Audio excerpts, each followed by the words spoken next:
Bulletin का बाकायदा आगाज करेंगे और सबसे पहले आपको बताएं पेट्रोल की कीमत में 12 रुपए 3 पैसे का इजाफा कर दिया गया। हाई स्पीड डीजल 9 रुपए 53 पैसे फी लीटर महंगा। पेट्रोलियम मसनूआत की कीमतों में इजाफा। लाइट डीजल ऑयल 9 रुपए 43 पैसे फी लीटर महंगा हो चुका है। मट्टी का तेल 10 रुपए 8 पैसे फी लीटर महंगा हो चुका है। तो पेट्रोल की कीमत में 12 रुपए 3 पैसे का इजाफा कर दिया गया है। पेट्रोलियम से पेट्रोल बम गिरा दिया गया। हाई स्पीड डीजल 9 रुपए 53 पैसे फी लीटर महंगा हो गया। लाइट डीजल ऑयल 9 रुपए 43 पैसे फी लीटर महंगा हो गया, जबकि मट्टी का तेल 10 रुपए 8 पैसे फी लीटर महंगा हो चुका है। पेट्रोलियम मसनूआत की कीमतों में एक बार फिर से इजाफा किया गया है। महंगाई की भड़कती आग पर पेट्रोल का एक बार फिर से छिड़काव। इस वक्त हमारे साथ मौजूद हैं हसन खालिद और साथ ही साथ हमारे साथ मौजूद हैं अली अकबर। पहले रुख करेंगे हसन खालिद का, उनसे जानेंगे पेट्रोलियम मसनूआत की कीमतों में एक बार फिर से इजाफा हुआ है, अवाम की जानिब से कैसा रद्द अमल सामने आ रहा है। हसन बताइएगा।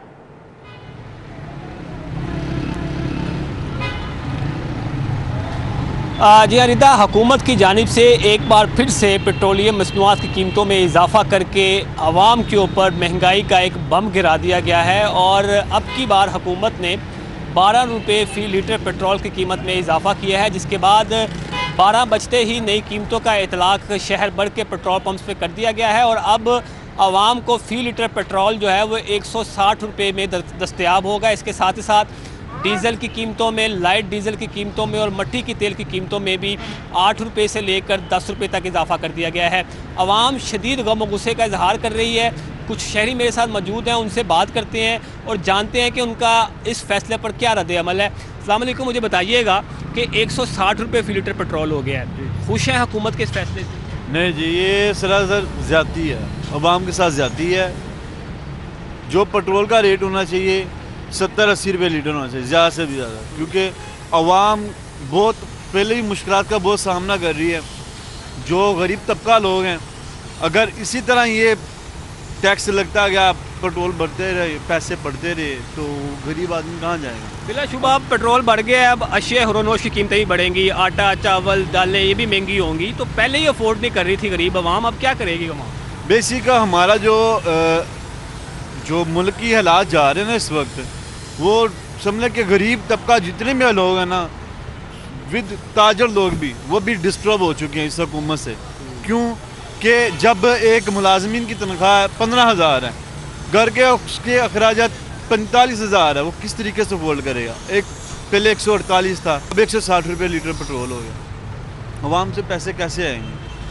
ये तो हुकूमत। भाईजान क्या कहेंगे आप, इस फैसले को कैसे देख रहे हैं? क्या गुजारा होना मुश्किल हो गया? तो सरासर गरीब आदमी के लिए तो ज़्यादा मसला है। ये आप अब सुबह 8 बजे के निकले हैं तो अब जा रहे हैं।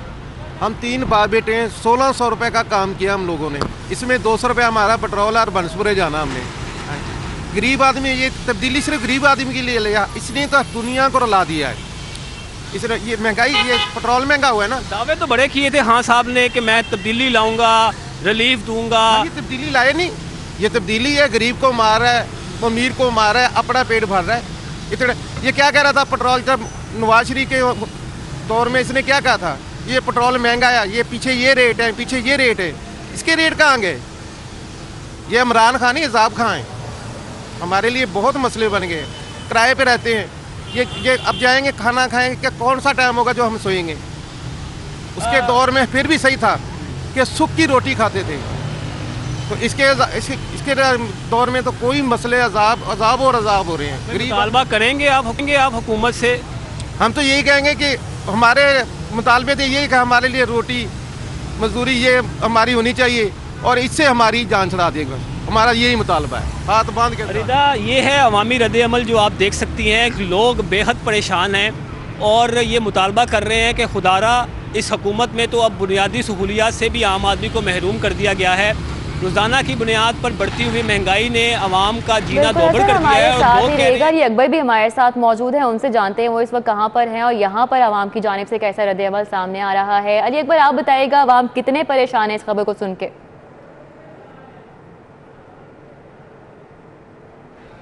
इस वक्त मैं कोट लखपत जो है वो पेट्रोल पंप पे मौजूद हूँ और 12 बजते ही पेट्रोल पंप मालिकान ने अपने कंप्यूटराइज्ड सिस्टम में तब्दीलियाँ करनी शुरू कर दी और अपने कंप्यूटर सिस्टम में पेट्रोल की कीमत 148 से बढ़ाकर 1 रुपये कर दी। और जब अवाम ने यहाँ पर सुना है कि जो पेट्रोल की कीमत है उसको 12 रुपये बढ़ा दिया गया है तो उनका शदीद रद्दअमल सामने आया है। इस वाले से मेरे साथ जो है वो शहरी मौजूद हैं। यहाँ पर एक भाईजान चिंची रक्शे पे अभी इन्होंने पेट्रोल डलवाया है। जी मुझे बताइएगा, आपने अब 12 रुपये महंगा पेट्रोल डलवाया है, क्या सवारी भी आपको ज़्यादा पैसे देगी? अस्सलाम वालेकुम सर, सवारी तो किराया नहीं देती इतना, लेकिन पेट्रोल जो है मज़ीद बढ़ाई जा रहे हैं, कम नहीं करते। महंगाई होती है और इसमें हमारा ही नुकसान है। ठीक है, जहाँ पे हमारी गाड़ी ने 150 का तेल पीना था, अब 160 रुपये 70 रुपये का हमें डलवाना पड़ा। क्या आपको सवारी ज़्यादा पैसे देगी अगर आप बताते हैं उनको कि पेट्रोल की कीमत में तो इजाफा हो गया है, हम आपसे ज़्यादा पैसे चार्ज करेंगे? नहीं सर, सवारी हमें किराया नहीं देती ज़्यादा। मतलब इसमें आपका नुकसान ही हो रहा है? जी बिल्कुल, हमारा सरासर नुकसान है इसमें। जी, इनका कहना है कि जो हमारी कुव्वत ख़रीद है वो दिन ब दिन कम होती जा रही है और पेट्रोलियम मसनूआत की कीमतों में दिन ब दिन इजाफा होता जा रहा है। इस वाले से मेरे साथ और भी शहरी मौजूद हैं, उनसे जानते हैं। जी मुझे बताइएगा, पेट्रोलियम मसनूआत की कीमतों में इजाफा हो चुका है, इससे आपकी ज़िंदगी कितना हद तक मुतासिर हुई है? जी आप देख सकते हैं कि पेट्रोल महंगा हो चुका है, 148 रुपये से बढ़कर 160 रुपये लीटर कर दिया। ये तो अब कोई रिलीफ नहीं है गरीब आवाम के लिए। गरीब आवाम, हम गरीब ही हैं, हम गरीब हैं। मैं कॉलेज में पढ़ता हूँ, मेरे साथ और भी दोस्त पढ़ते हैं, हम दूर दूर से आते हैं और मोटरसाइकिलों पे ज़्यादा सफ़र करते हैं और मोटरसाइकिल में पेट्रोल डलेगा तो फिर हम जाएंगे। हमें महाना जेब खर्च दिया जाता है और रोज़ाना का भी दिया जाता है, लेकिन अब हम सारा पैसा पेट्रोल में डलवा देंगे तो हम अपनी स्टडी कैसे करेंगे? अपना जेब खर्च कहाँ पे पेट्रोल पे लगा देंगे? जैसा कि आपने सुना, इनका कहना है कि जो दिन ब दिन है हुकूमत पेट्रोलियम मसनूआत की कीमतों में इजाफा करती जा रही है। इनका मज़ीद कहना है कि जो पेट्रोलियम मसनूआत की कीमतों में इजाफा होने की वजह से हमारी ज़िंदगी शदीद मुतासिर हुई है। इनका मज़ीद ये भी कहना है कि जो पेट्रोल है वो रोज़मर्रा ज़िंदगी में इस्तेमाल होने वाली एक अहम चीज़ है और दिन ब दिन अगर इसमें इजाफा होता जाएगा ये हमारे लिए नाकाबिले बर्दाश्त हो जाएगा। जी नाकाबिले बर्दाश्त हो जाएगा। जी अकबर हमारे साथ ही रहेगा। इस वक्त सीनियर तज्जियाकार अहमद वलीद हमारे साथ मौजूद हैं, उनसे जान लेते हैं कि इस पर उनकी क्या राय है। अवाम की जानिब से रद्द अमल तो सामने आ रहा है शदीद। तो अहमद वलीद साहब बताइएगा कि हुकूमत के पास इस वक्त इन हालात से निपटने के लिए कोई कोपिंग स्ट्रेटजी मौजूद नहीं है?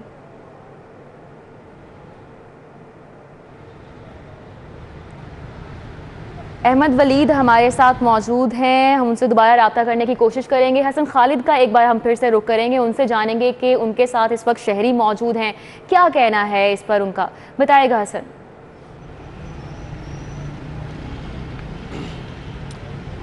रिदा, या पेट्रोल पंप के ऊपर जो इस वक्त शहरी पेट्रोल डलवाने के लिए आ रहे हैं वो तो बहुत ज़्यादा गम गुस्से का इजहार कर रहे हैं, क्योंकि हुकूमत की जानिब से जो रिलीफ के दावे थे वो तमाम तर दावे जो हैं वो किताबी हद तक जो है वो दिखाई दे रहे हैं। रिलीफ के दावे किए जा रहे हैं लेकिन ये दावों की हद तक ही महदूद है। बहुत शुक्रिया। हसन खालिद हमारे साथ मौजूद थे, तफसीलन आगाह कर रहे थे, साथ ही साथ अली अकबर भी हमें अपडेट कर रहे थे। आपका भी बहुत शुक्रिया।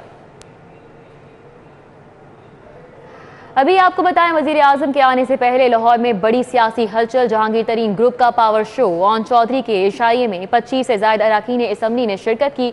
जहांगीर तरीन, नुमान नंगरियाल, अजमल चीमा, इसहाक खाकवानी शरीक हुए। मशीर वजीर आला अब्दुल हई दस्ती, राजा रियाज, खुरम लगारी भी आए। आपको मालूम है कि मुल्क के हालात सियासी तौर पर भी गर्म है। इसके अलावा हमें सबको अफसोस है कि इस मुल्क के माशी हालात जो है ना वो एक ऐसे जगह पे आ गए हैं कि बहुत आवाम का गुजारा करना महंगाई के सामने, तूफ़ान के सामने बड़ा मुश्किल है। इसके ऊपर भी हमने बहुत बातें की कि महंगाई का आखिर क्या हल हो सकता है और किसको क्या करना चाहिए। तो इन तरह की मुख्तलिफ बातें हमने की हैं और हमने डिस्कशन की है और हमने फ़ैसला किया है कि ये अमल जारी रहेगा और अनकरीब फिर इंशाअल्लाह हम लोग इकट्ठे होंगे।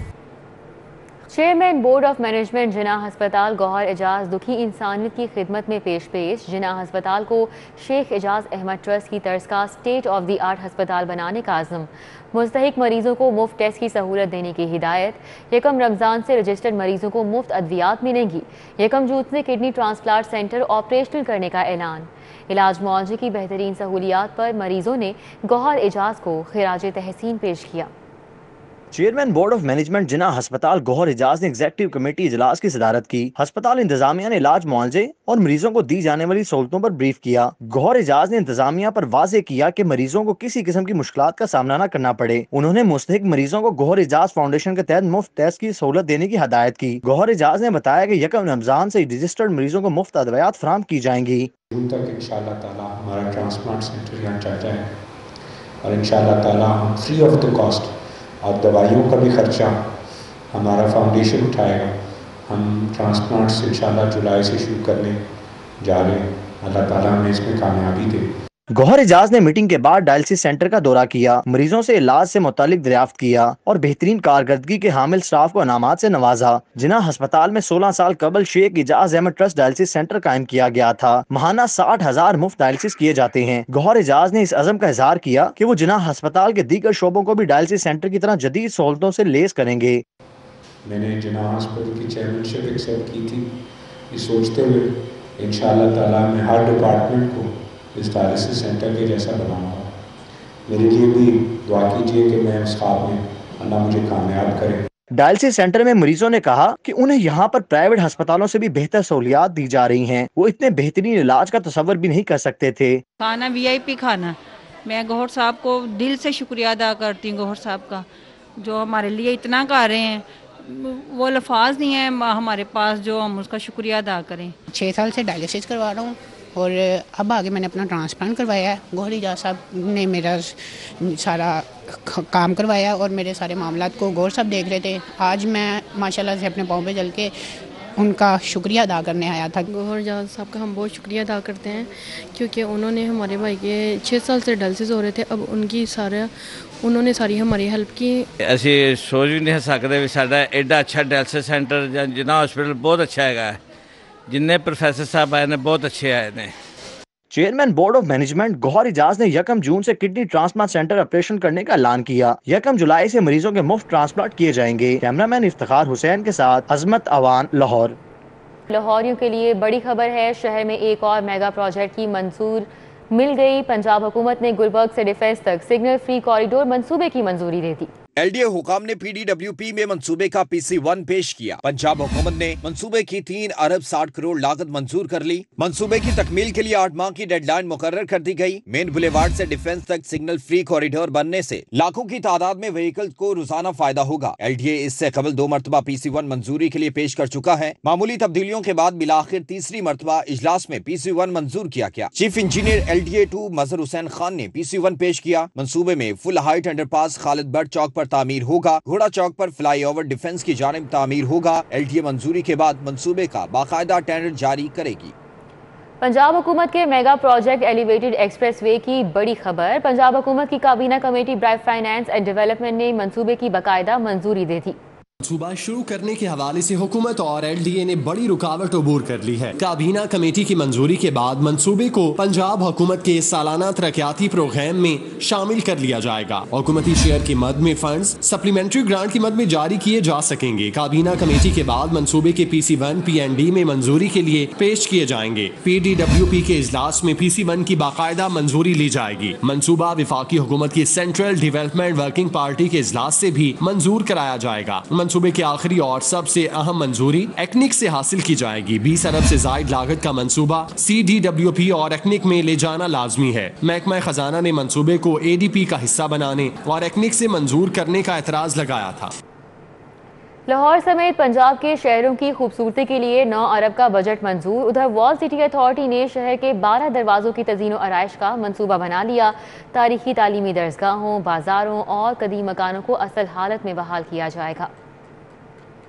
Chairman planning and development board Abdullah Khan Sumbal کی زیر صدارت اجلاس ہوا، جس میں 6 ترقیاتی اسکیموں کے لیے مجموعی طور پر 35 ارب 17 کروڑ 65 لاکھ روپے فنڈز کی منظوری دی گئی۔ ادھر وزیر خزانہ پنجاب ہاشم جمع بخت کی سربراہی میں قائمہ کمیٹی برائے خزانہ کا اجلاس ہوا، جس میں پنجاب کے شہروں کی خوبصورتی کے لیے 9 ارب روپے کے پیکج کی منظوری دی گئی۔ اجلاس میں میلہ مویشیاں کے لیے بھی 67 کروڑ کی ضمنی گرانٹ جاری کرنے کی منظوری دی گئی۔ دوسری جانب وال سٹی اتھارٹی نے شہر کے 12 دروازوں کی تزئین و آرائش، قدیم گھروں اور تاریخی عمارتوں عمارتوں کی بحالی کے لیے پلان تیار کر لیا ہے۔ ادیب شاعروں کے تاریخی گھروں کو اصل حالت میں بحال کیا جائے گا۔ تاریخی تعلیمی درسگاہوں کی تزئین و آرائش، 200 سے زائد بازار، مارکیٹس کی تعمیر و بحالی منصوبے کا حصہ ہیں۔ محکمہ بلدیات پنجاب نے ورلڈ سٹی ماسٹر پلان کی منظوری دے دی ہے۔ منصوبے پر 10 ارب سے زائد لاگت کا تخمینہ لگایا گیا ہے۔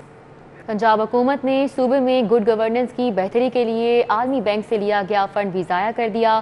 پنجاب کی 5 ڈویژن کو ملنے والی عالمی بینک سے 99 کروڑ کا فنڈ لیپ ہو گیا۔ سابق دور حکومت میں عالمی بینک سے Punjab governance and city programme کے تحت یہ فنڈ بلدیاتی اداروں کی گڈ گورننس کے لیے لیا گیا تھا۔ سرکاری دستاویزات کے مطابق لاہور، ملتان، راولپنڈی، گجرانوالہ اور فیصل آباد ڈویژن میں فنڈز کا استعمال نہیں کیا گیا۔ بجٹ استعمال نہ کرنے سے فنڈ لیپس ہو گئے۔ سرکاری دستاویزات کے مطابق Punjab cities governance improvement programme کے لیے عالمی بینک سے لیے گئے قرض کے تحت صوبے میں بلدیاتی اداروں کی بحالی، کیپیسٹی بلڈنگ کی جانی تھی۔ دوسری جانب اب محکمہ بلدیات نے لیپس ہونے والے فنڈ کے دوبارہ استعمال اور اجرا کے لیے ایوان وزیر اعلیٰ کو درخواست دے دی ہے، جبکہ اس پروجیکٹ پر کنٹریکٹر کے واجبات بھی ادا کیے جائیں گے۔ شیر خدا حضرت علی کرم اللہ وجہہ کے یوم ولادت پر شہر بھر میں تقریبات کا انعقاد کیا گیا، کیک کاٹے گئے، امت مسلمہ کو مبارکبادیں پیش کی گئیں۔ حضرت علی کرم اللہ وجہ الکریم کی ولادت باسعادت کی مناسبت سے صدیق ٹریڈ سینٹر پر تقریب ہوئی۔ مارکیٹ کے صدر سید اظہر عباس شاہ نے تاجروں کے ہمراہ 100 پاؤنڈ وزنی کیک کاٹا۔ تقریب میں سید حماد شاہ، سندر شاہ، رانا فخر، بابی گجر، سہیل خان، عظیم خان، محمد راشد، محمد شاہد اور ندیم پہلوان سمیت دیگر تاجروں نے شرکت کی۔ اعظم کلاتھ مارکیٹ میں جشن مولود کعبہ کی تقریب ہوئی۔ ملک زمان نصیب، ملک تنویر، امتیاز خان، شیخ اعجاز، شیخ عارف، ملک زاہد حفیظ، زاہد معین، نوید منہاس، سردار خان سمیت تاجر برادری نے تقریب میں شرکت کی۔ سروسز ہسپتال میں 50-50 پاؤنڈ کے 2 کیک کاٹے گئے۔ تقریب میں پروفیسر شہزاد انور، ایم ایس ڈاکٹر عامر مفتی، ڈاکٹر اسد علی شاہ، ڈاکٹر جعفر نقوی، ڈاکٹر قرۃ العین علی، ڈاکٹر صالحہ بطول، رضوان حیدر، سید الطاف حسین، نظر عباس، ذیشان حیدر، ارشد بٹ سمیت ڈاکٹرز اور طبی عملے نے شرکت کی۔ جوہر ٹاؤن میں شہباز جعفری کی رہائش گاہ پر یوم ولادت حضرت علی علیہ السلام کی مناسبت سے تقریب ہوئی، جس میں ایم پی اے ندیم عباس بارہ، سید نعمان گیلانی، شیخ سلمان بابر، شہباز جعفری، چودھری سعید، یاسر بارہ سمیت دیگر نے شرکت کی۔ تقریب میں کیک بھی کاٹا گیا۔ عالمی امن اتحاد کونسل کے زیر اہتمام ناصر باغ تا الحمرہ تک بگیوں پر یوم علی علیہ السلام ریلی نکالی گئی۔ ریلی میں تمام مسالک سے تعلق رکھنے والے علماء نے شرکت کی۔ ریلی کے اختتام پر بینڈ باجے کے ساتھ حضرت علی علیہ السلام کی یوم ولادت کا کیک کاٹا گیا۔ لاسانی ویلفیئر فاؤنڈیشن شادرہ کے زیر اہتمام تقریب سجائی گئی۔ علامہ محمد اقبال نقشبندی نے فضائل حضرت علی المرتضیٰ بیان کیے۔ تقریب میں صدر لاسانی ویلفیئر فاؤنڈیشن مرزا احسان نقشبندی، احسان خان، اکرام بٹ، اعجاز ہاشمی، منظور احمد نقشبندی، میر سلطان بٹ، محمد علی کیف، اکبر منہاس، مشتاق احمد، حنان شیخ، مدثر مغل، رمضان بھٹی اور دیگر شریک ہوئے۔ امامیہ کالونی میں ملائے مشکل کشا امام علی علیہ السلام کے یوم ولادت کی مناسبت سے تقریب ہوئی۔ جشن مولود کعبہ کے موقع پر عمارتوں کو برقی کمکموں سے سجا دیا گیا۔ تقریب میں 110 پاؤنڈ وزنی کیک کاٹا گیا۔ عمارتوں کو برقی کمکموں سے سجایا گیا، جبکہ آتش بازی کا بھی خوبصورت مظاہرہ کیا گیا۔ اس موقع پر حاجی شاہ محمد، حسن مرتضیٰ، وقاص بھٹی، عتیق الرحمان، عبدال صدیق، عمان علی، ریاض علی، شہزاد علی، محمد زبیر حسین، رانا مشرف اور دیگر نے شرکت کی۔ یونیورسٹی آف لاہور میں artificial intelligence, data analyst, 3D animation, cyber security سمیت 12 مختلف شعبوں کے شارٹ کورسز میں داخلوں کے لیے انٹرویوز کا آغاز ہو گیا۔ کامیاب جوان پروگرام کے تحت 6000 امیدواروں نے درخواستیں جمع کروائیں۔ کامیاب جوان پروگرام کے تحت یونیورسٹی آف لاہور میں شروع کیے گئے 12 مختلف شعبوں کے شارٹ کورسز میں fashion and beauty, social media marketing, IT energy efficiency, data analyst اور 3D اینیمیشن شامل ہیں۔ Networking, artificial intelligence, cyber security and computer, Amazon assistant, robotic and automatic system operating, game development اور computer vision کو بھی شامل کیا گیا ہے۔ یونیورسٹی آف لاہور میں کامیاب جوان پروگرام کے پرنسپل میڈم مریم کیانی نے کہا کہ کامیاب جوان پروگرام کے تحت شارٹ کورسز میں داخلوں کے لیے انٹرویوز کا آغاز کر دیا گیا ہے۔ انٹرویوز 20 فروری تک جاری رہیں گے۔ مریم کیانی نے کہا کہ کامیاب جوان پروگرام سے نوجوانوں کو ہنرمند بنا کر کامیاب بنانا ہے۔ Very proud of this initiative. ہمارے پرائم منسٹر صاحب کا یہ جو انیشیٹو ہے ہنرمند پاکستان انڈر نافٹیک، اس سے ہم بہت فائدہ اٹھائیں گے۔ ہمارا youth and we are hoping for a better Pakistan. Students हमारे पास आए हैं, उनको जो हमने यहाँ पे कोर्सेज और प्रोग्राम्स दिए हैं, ऑफ़र किए हैं, उनके फ्यूचर में उनको बहुत ज़्यादा ये हेल्प आउट करेंगे और बहुत बाहर बहुत स्कोप है इस चीज़ का. पाकिस्तान रेलवे के वॉल्टन ट्रेनिंग स्कूल में पासिंग आउट परेड 160 मुलाजमीन 3 प्रमोशन और ड्रिल इंस्ट्रक्टर कोर्स में पास आउट हुए. आईजी रेलवे पुलिस ने कहा कि तरबियत हासिल करने वाले मुलाजमीन फील्ड में अच्छी कारकर्दगी का मुजाहिरा करेंगे. वॉल्टन रेलवे एकेडमी में मुख्तलिफ तरबियती कोर्सेज के मुलाजमीन और अफसरान की पासिंग आउट परेड हुई. IG railway police Faisal Shahkar ने बतौर मेहमान खसूसी शिरकत की. साबिक IG railway police Ibne Hussain Munir Ahmed Chishti, principal Walton police academy, DIG Syed Abrar, AIG admin Malik Atiq समेत आला रेलवे पुलिस अफसरान और गैर मुल्की रेलवे माहिरीन भी शरीक हुए. रेलवे पुलिस बैंड की जानिब से मेहमानों को सलामी पेश की गई. आईजी रेलवे पुलिस ने इस उम्मीद का इजहार किया कि पास आउट होने वाले ऑफिसर्स और जवान फील्ड में अच्छी कारकर्दगी का मुजाहिरा करेंगे. रेलवे पुलिस ट्रेनिंग स्कूल के अफसरान और असातिज़ा की मेहनत काबिले सताइश है और वो मुबारकबाद के मुस्तहिक़ हैं. मैं आज पास आउट होने वाले तमाम अफसरान और जवानों को भी मुबारकबाद पेश करता हूँ. रेलवे के अपर कोर्स में 20, इंटरमीडिएट कोर्स में 51, लोअर कोर्स में 82 और ड्रिल इंस्ट्रक्टर कोर्स में 7 अफसरान और जवानों ने पेशावराना तरबियत हासिल की. बेहतर कारकर्दगी के हामिल मुलाजमीन को तारीफी असनाद से नवाजा गया. कैमरामैन एहसन जावेद के हमरा सईद अहमद, सिटी 42. गुलशन रावी के रिहायशी नौजवान की ACCA में टॉप पोजीशन. अरहम ने AFD लेवल B में सब पर सबकत हासिल कर ली. अरहम ने तस्लीम किया है कि उसे पढ़ाई का शौक नहीं, वो घर वालों के दबाव पर तालीम हासिल कर रहा है. 20 साला अरहम ने हंसते खेलते ACCA में टॉप पोजीशन हासिल कर ली. अरहम का ताल्लुक साहिवाल से है और गुलशन रावी में अपने मामू के घर रिहाइश पजीर है. अरहम का मानना है कि वो घर वालों के दबाव पर मेहनत कर रहा है, वरना उसे खास पढ़ने का शौक नहीं. शुरू से होता है ना सबको कि पढ़ेगा, अच्छा ये होगा वो होगा, तो बस मतलब मुझे तो कोई सीरियसली इतना नहीं है शौक पढ़ने का. मुझे शुरू से क्रिकेट का शौक है बहुत, यानी क्रिकेट खेलने का. 24 घंटे के लादे मैं नहीं थकूंगा, लेकिन क्या करें अब नहीं. अरहम ने स्कैन स्कूल ऑफ अकाउंटेंसी से ACCA किया है और अब बरतानिया जाकर आला तालीम हासिल करने का ख्वाहिशमंद है. जैसे अब अल्लाह को बेहतर बता, लेकिन अपनी तरफ से पूरी कोशिश है कि जितनी जल्दी हो सके हो जाए. और इसके बाद आगे हाई स्टडीज़ का प्लान है, तो अभी उसके बारे में कोई कंफर्म नहीं है, लेकिन प्लान तो है कि मैं हाई स्टडीज़ के लिए बाहर जाऊँ. पाकिस्तान के बाकी नौजवानों की तरह अरहम भी बेहतर मुआशी मुस्तकबिल का ख्वाहा है. कुछ लोग खुदादाद सलाहियतों के मालिक होते हैं और अरहम अली भी उन्हीं लोगों में से एक है जो आंखों में पढ़ने का ख्वाब सजाए बैरून मुल्क जाने की ख्वाहिश रखते हैं. हमारी दुआ है कि अल्लाह ताला उन्हें मजीद तरक्कियों से नवाजे. कैमरामैन टीबू मुनीर के साथ कोमल इस्लाम, सिटी 42. न्यूज़ स्टूडियो से फिर वक्त इतना ही. आप देखते रहिए सिटी 42.